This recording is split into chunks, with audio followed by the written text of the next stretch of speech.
좋은 기회가 왔는데 거절한 적 있으신가요? 누군가 호의를 베풀었는데 의심부터 한 적 있으신가요?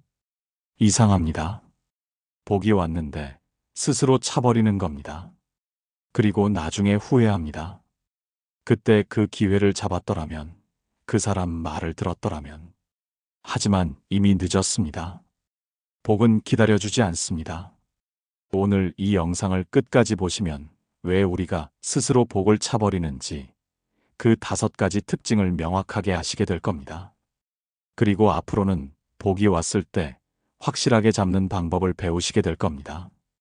더 이상 복을 놓치지 않는 법, 지금 시작합니다. 첫 번째, 좋은 기회가 와도 나한테 왜? 라고 의심하면 당장 멈추세요. 좋은 일이 생기면 의심부터 하는 사람들이 있습니다. 나한테 왜 이런 기회가? 뭔가 함정이 있는 거 아냐? 이런 생각 때문에 정작 기회를 놓쳐버립니다. 왜 그럴까요? 평생 힘들게 살아오신 분들일수록 좋은 일에 익숙하지 않습니다. 고생이 일상이었으니까요. 그러다 보니 좋은 기회가 와도 이건 진짜가 아닐 거야 라고 먼저 의심합니다. 심리학에서는 이를 학습된 무기력이라고 부릅니다. 오랫동안 좋지 않은 상황에 놓여 있다 보면 좋은 기회조차 믿지 못하게 되는 겁니다. 더 큰 문제는 이런 의심이 기회를 정말로 망쳐버린다는 겁니다. 의심하며 망설이는 사이 기회는 다른 사람에게 갑니다. 68세 박영수 씨, 40년간 회사를 다니다 정년퇴직했습니다. 퇴직 후 2해 동안 집에만 있었습니다. 할 일도 없고 갈 곳도 없었습니다. 그러던 어느 날 예전 직장 후배에게서 전화가 왔습니다. 선배님, 저희 회사에서 시니어 고문을 찾고 있습니다. 주 3일만 나오시면 되고요. 보수도 괜찮습니다. 선배님 경험이 꼭 필요합니다. 박 씨는 즉시 거절했습니다. 아니야, 나 같은 늙은이를 왜 찾겠어? 분명히 편하게 일할 수 있다고 해놓고 힘든 일 시킬 거야. 선배님 진심입니다. 한번 만나서 얘기라도 들어보시죠. 됐어, 됐어. 나 이제 쉬고 싶어. 전화를 끊었습니다. 하지만 마음이 편치 않았습니다. 진짜였을까? 아니면 정말 힘든 일을 시키려고 했을까? 한 달 후, 그 후배가 박 씨를 찾아왔습니다. 선배님, 다른 분이 그 자리에 가셨어요. 정말 좋은 기회였는데 아쉽습니다. 그래, 뭐, 나한테 안 맞는 일이었나 보지. 하지만 박 씨는 계속 신경이 쓰였습니다. 석 달 후, 박 씨는 그 후배를 다시 만났습니다. 우연히 마주쳤습니다. 후배가 말했습니다. 선배님, 그 고문 일하시는 분 정말 만족하십니다. 주 3일만 나오시는데 대우도 잘 받으시고요. 회사에서도 큰 도움이 되고 있습니다. 그 순간 박 씨는 후회가 밀려왔습니다. 내가 왜 그랬을까? 진짜 좋은 기회였는데. 의심 때문에 복을 차버린 겁니다. 박 씨는 그날 이후 달라졌습니다. 석 달 뒤 또 다른 기회가 왔습니다. 교회 신도회에서 회계 담당을 맡아달라는 제안이었습니다. 이번에는 의심하지 않았습니다. 해보겠습니다. 처음엔 낯설었지만 점점 보람을 느꼈습니다. 사람들이 박 씨를 필요로 했습니다. 박 씨는 말했습니다. 예전에 그 일 거절한 게 아직도 후회됩니다. 하지만 그 일이 있었기에 지금은 기회가 오면 일단 해보자는 마음이 생겼습니다. 의심은 스스로를 가둡니다. 고대 그리스의 철학자 플라톤은 선을 의심하는 자는 선을 경험할 수 없다고 했습니다. 맞는 말입니다. 좋은 기회를 의심하면 그 기회는 절대 내 것이 되지 않습니다. 박영수 씨가 처음 그 제안을 거절한 건 기회가 나쁘다고 생각해서가 아니었습니다. 자신이 그럴 자격이 없다고, 혹은 뭔가 함정이 있을 거라고 의심했기 때문입니다. 하지만 의심한다고 해서 나쁜 일을 피할 수 있는 건 아닙니다. 오히려 좋은 일까지 함께 놓쳐버리는 겁니다. 여러분 주변에도 이런 분들 계시지 않나요? 좋은 제안이 와도 왜 나한테? 라며 의심부터 하는 분들이요. 물론 세상에 나쁜 사람도 있고 조심해야 할 일도 있습니다. 하지만 모든 걸 의심하며 살면 복도 함께 차버리게 됩니다. 이제부터는 좋은 기회가 왔을 때 의심보다 한번 해볼까? 라는 마음을 먼저 가져보세요. 그게 복을 잡는 첫걸음입니다. 두 번째, 누가 잘해주면 뭔가 속셈이 있겠지라고 생각하면 바로 고치세요. 사람들이 호의를 베풀면 어떤 생각이 드시나요? 고맙다라고 생각하시나요? 아니면 왜 저러지? 뭔가 있나? 라고 의심하시나요? 호의를 의심하는 순간 관계는 멀어집니다. 누군가 친절을 베풀었는데 저 사람 왜 저러지? 라고 생각하면 그 친절은 아무 의미가 없어집니다. 상대방도 느낍니다. 내가 뭘 잘못했나? 그리고 점점 거리를 둡니다. 결국 혼자 남게 됩니다. 사람은 사회적 동물입니다. 관계 속에서 행복을 느끼고 외로움을 달랩니다. 하지만 모든 호의를 의심하며 살면 관계 자체가 끊깁니다. 그리고 진짜 외로워집니다. 70세 김순희 씨. 아파트에 혼자 살고 있습니다. 남편은 5년 전에 세상을 떠났고 자녀들은 멀리 살고 있습니다. 옆집에 젊은 부부가 이사를 왔습니다. 어느 날 초인종이 울렸습니다. 안녕하세요. 옆집에 이사 온 최수진입니다. 떡 만들어서 갖다 드리려고요. 김 씨는 문을 조금만 열었습니다. 아, 네. 떡을 받긴 했지만 마음이 불편했습니다. 왜 떡을 줄까? 나중에 뭔가 부탁하려고 그러나? 며칠 후 또 초인종이 울렸습니다. 할머니, 저희 집에서 고기 구우려는데 함께 드실래요? 아니에요. 괜찮아요. 바빠요. 사실 바쁠 일은 없었습니다. 하지만 거절했습니다. 자꾸 이러는 거 보니 분명히 무슨 속셈이 있어. 그 후로도 옆집에서 몇 번 더 연락이 왔지만 김 씨는 계속 거절했습니다. 결국 옆집 부부도 더 이상 연락하지 않았습니다. 반년이 지났습니다. 김 씨는 감기에 걸렸습니다. 혼자 알아 누웠습니다. 약도 없고 먹을 것도 없었습니다. 그때 문득 생각났습니다. 옆집에 부탁할까? 하지만 용기가 나지 않았습니다. 내가 계속 거절했는데 지금 와서 어떻게 부탁해? 결국 며칠을 혼자 끙끙 앓았습니다. 일주일 후 우연히 복도에서 옆집 아주머니를 만났습니다. 할머니, 어디 편찮으세요? 안색이 안 좋으신데. 아, 괜찮아요. 아니에요. 얼굴이 너무 안 좋으세요. 집에 약이라도 있으세요? 김 씨는 그제야 털어놨습니다. 사실 감기 걸려서 며칠 앓았어요. 옆집 아주머니는 바로 약국에 가서 약을 사다 줬습니다. 그리고 죽도 끓여다 줬습니다. 김 씨는 그때 깨달았습니다. 이 사람들 진짜 아무 속셈 없이 잘해준 거였구나. 그 후 김 씨는 옆집과 가까워졌습니다. 가끔 함께 밥도 먹고 이야기도 나눴습니다. 김 씨는 말했습니다. 제가 처음부터 마음을 열었더라면 혼자 아프지 않았을 텐데. 사람의 호의를 의심한 제가 부끄럽습니다. 왜 김순희 씨는 외로움에서 벗어날 수 있었을까요? 옆집 사람들이 끈질기게 호의를 베풀었기 때문입니다. 하지만 모든 사람이 그렇게 끈질기지는 않습니다. 한두 번 거절당하면 대부분 포기합니다. 고대 그리스의 철학자 아리스토텔레스는 진정한 우정과 관계는 호혜성에 기반한다고 했습니다. 호혜성, 쉽게 말하면 서로 주고받는 균형입니다. 한쪽이 계속 주기만 하고 다른 쪽이 받지 않으면 관계는 무너집니다.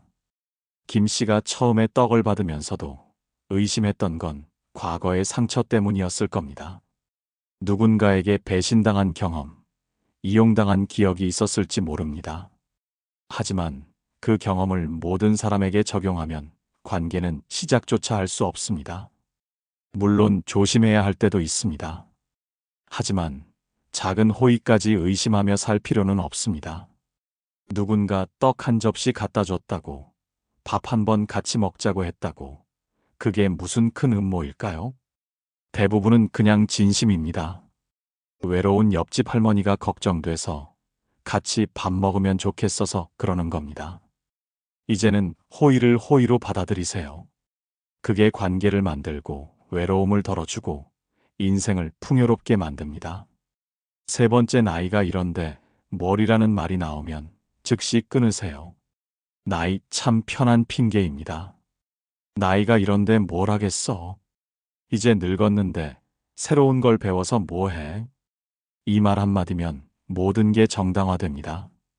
도전하지 않아도 되고, 노력하지 않아도 되고, 변화하지 않아도 됩니다. 하지만 이 말이 반복되면 삶이 멈춥니다. 나이는 숫자일 뿐입니다. 60세에 새로운 취미를 시작하는 사람도 있고, 70세에 사업을 시작하는 사람도 있습니다.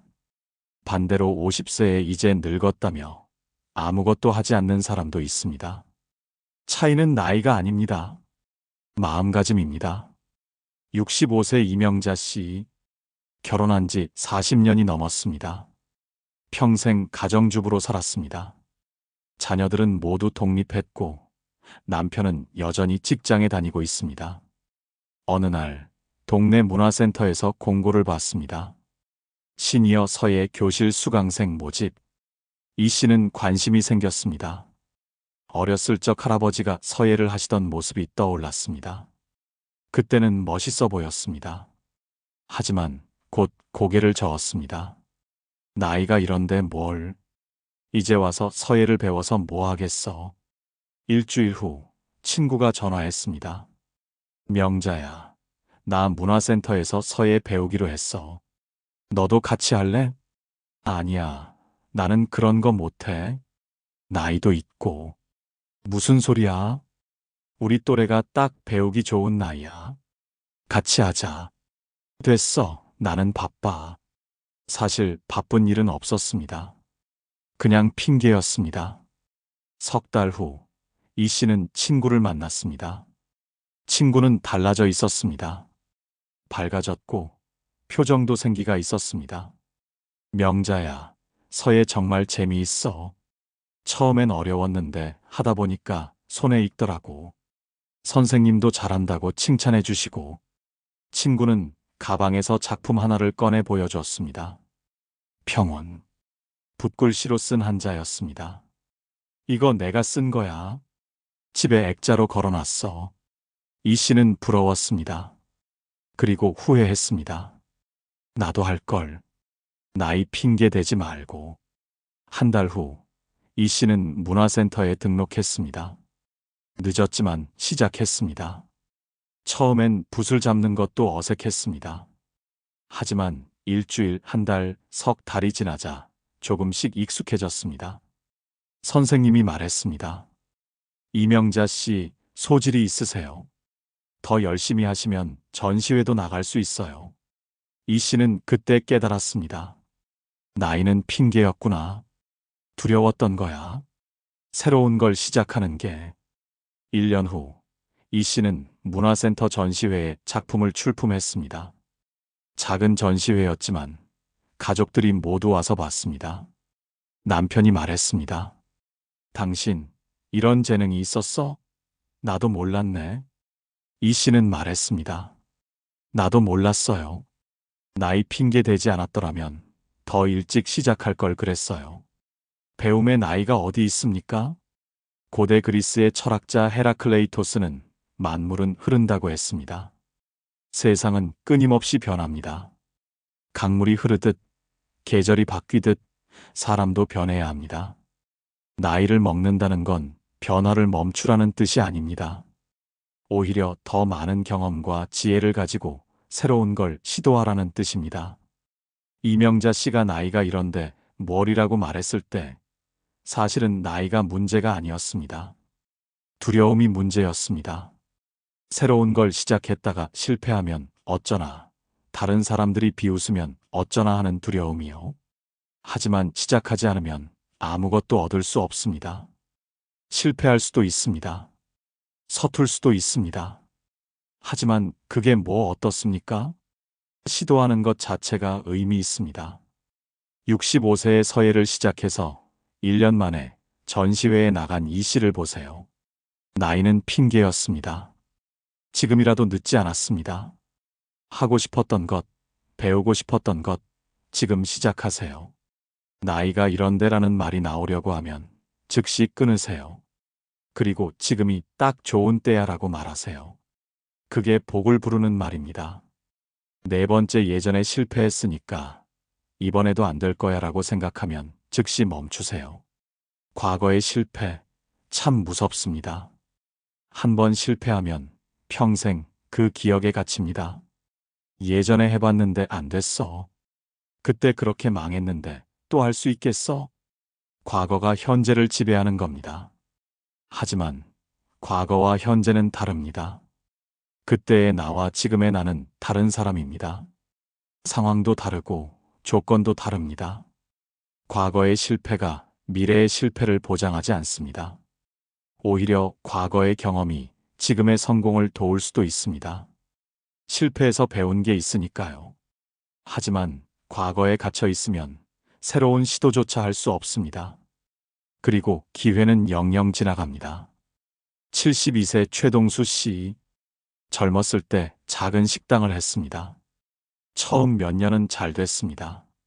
손님도 많았고 돈도 벌었습니다. 하지만 10년 차에 큰 실패를 겪었습니다. 새로운 메뉴를 개발하느라 큰 돈을 투자했는데 손님 반응이 좋지 않았습니다. 결국 빚만 잔뜩 지고 식당을 접었습니다. 그 후로 최 씨는 다시는 사업을 하지 않았습니다. 직장을 다니며 빚을 갚고 평범하게 살았습니다. 정년 퇴직 후 3년이 지났습니다. 어느 날 아들이 제안했습니다. 아버지, 제가 작은 카페를 하나 열려고 하는데 아버지 경험이 필요해요. 같이 해주시면 안 될까요? 최 씨는 즉시 고개를 저었습니다. 안 돼. 나 사업은 질색이야. 아버지, 그때랑은 다릅니다. 제가 제대로 준비했어요. 아버지 조언만 해주시면 돼요.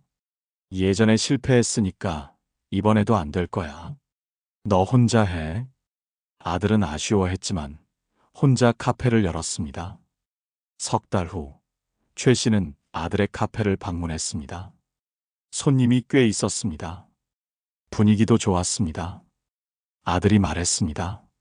아버지, 요즘 너무 바빠요. 혼자 하기 벅찹니다. 그래도 재미있어요.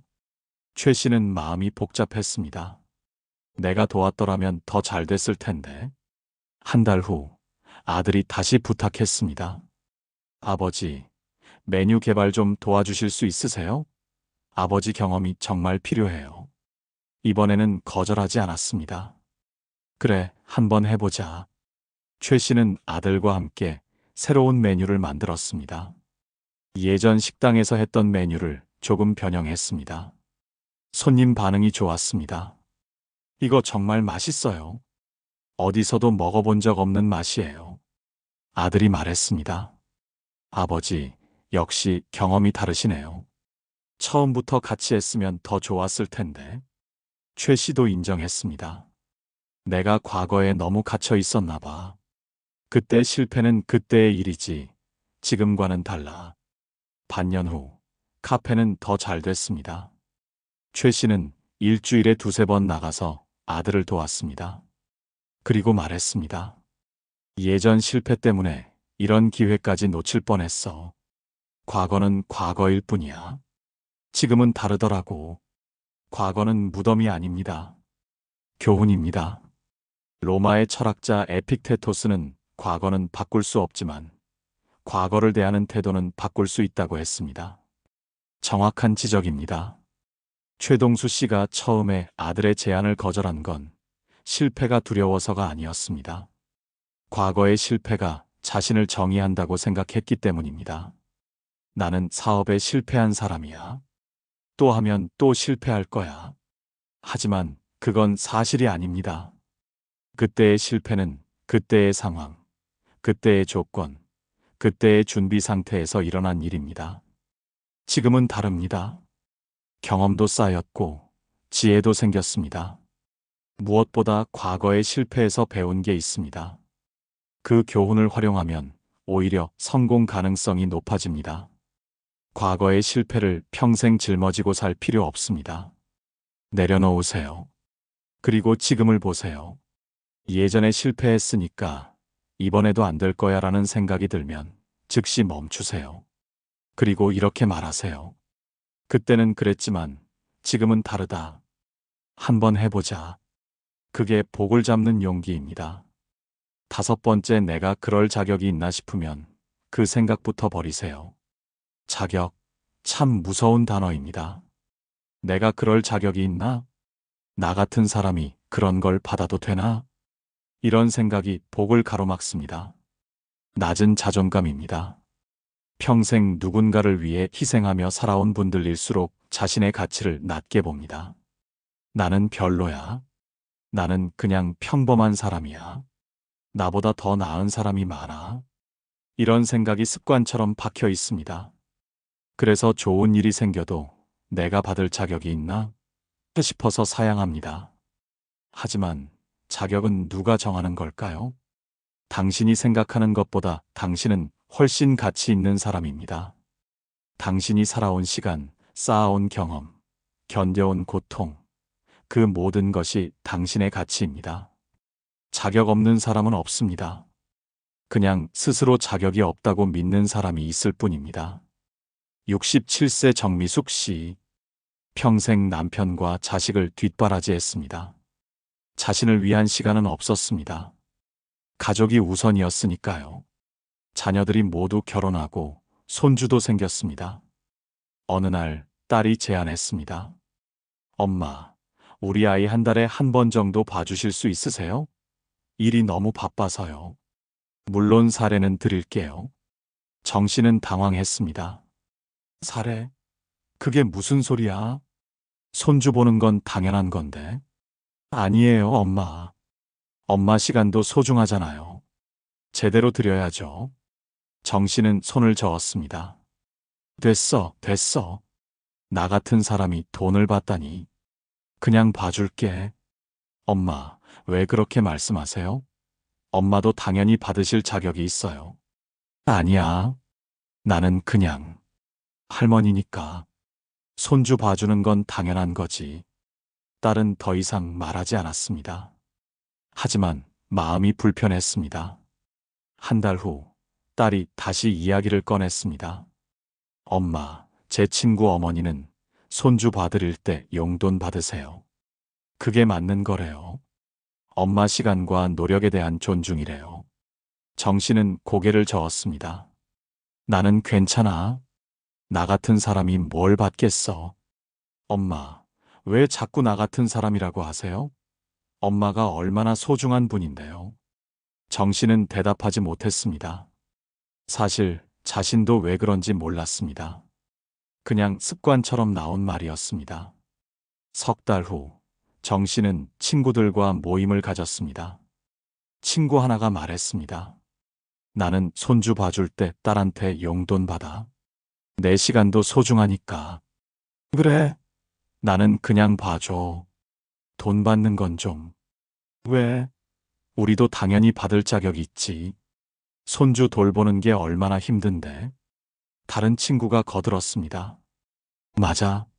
요즘은 베이비시터도 하루에 10만 원 받는데 우리가 왜 공짜로 해줘야 해? 정씨는 생각에 잠겼습니다. 그러게. 왜 나는 자격이 없다고 생각했을까? 일주일 후 딸이 다시 말했습니다. 엄마, 이번 주말에도 아이 좀 봐주실 수 있으세요? 그래. 그런데 내가 꼭 주고 싶다면 받을게. 딸이 놀라며 웃었습니다.